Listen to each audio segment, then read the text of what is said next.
எல்லாரும் கலாய்க்கடா, எல்லாரும் கலாய்க்க. ஏய் ஏய் டீச்சர் வரா அடி போடா.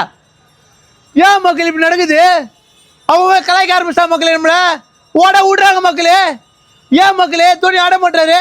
எமோஷனலாக கனெக்ட் ஆகிருக்க மக்களே. நம்ம சிஎஸ்கே கூட ஒரு பையன் ஜிம்மில் பார்க்குறேன், அதுலேயே உட்காந்துருக்குறான். ஏன் கேட்டா நான் போனேன் அப்படி சொல்கிறேன். அவங்க வீட்டில் ஒருத்தங்க அந்த மாதிரி அழுகுறான், அவ்வளோ எமோஷனலாக கனெக்ட் ஆகிருக்கும். ஏன் தோனி ஆடவே மாட்டாரு மக்களே? 2023 கப்பாச்ச மக்களே. ஈசால கப்பு சொல்லிட்டு எல்லாரும் இப்போ சப்பு சொல்லுவோம் பேர், நம்ம சப்பு விட்டாங்க இப்போ. ஏன் மக்களே நல்லா தானே ஆடி இருந்தோம். ஆடாத டீம்லாம் ஆடுறாங்க மக்களே. ஆடுற டீம் மக்களே ஒன்றுமே ஆட முடியல மக்களே. ஆச்சு ஓட விட்றாங்க மக்களே. எந்த கிரவுண்டாக தான் ஓடுங்க, உங்கள் ஏரியா உங்கள் மண்ணில் இல்லை, எல்லாருமே ஒன்று தான் அப்படின்னு சொல்லிட்டு அனுப்புகிறாங்க மக்களே. கஷ்டமாக இருக்க மக்களே. ஏன் மக்கள் ஆட மாட்டாங்க? நான் உங்களுக்கு கேட்குற மக்களே, கிரிக்கெட் தெரியல உங்களுக்கு? கிரிக்கெட்டை பார்க்குறீங்களா நீங்கள் சொல்லுங்கள். எனக்கு கிரிக்கெட் தெரியாது கலாய்க்கிறீங்களே, நீங்கள் சொல்லுங்க பார்க்கலாம். ஏன் ஆட மாட்டாங்க சொல்லுங்க.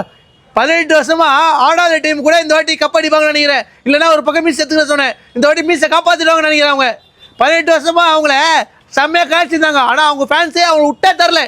நம்ம வந்து 2-3 மேட்ச் தோற்றதுக்கு சிஎஸ்கே அவ்வளோதான் முடிஞ்சிச்சு சொல்லிட்டு நமக்குள்ளேயே நம்ம வச்சுக்கிறோம். ஸ்டேடியம் காலியாக இருக்கிற மக்கள், சென்னையில் யாருமே போல காலியாக இருக்குது.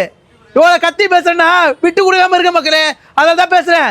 சிஎஸ்கே நெஞ்சில் போட்டுக்கிறேன்னா நீங்களும் வந்து விட்டு கொடுக்காம இருக்கோம்.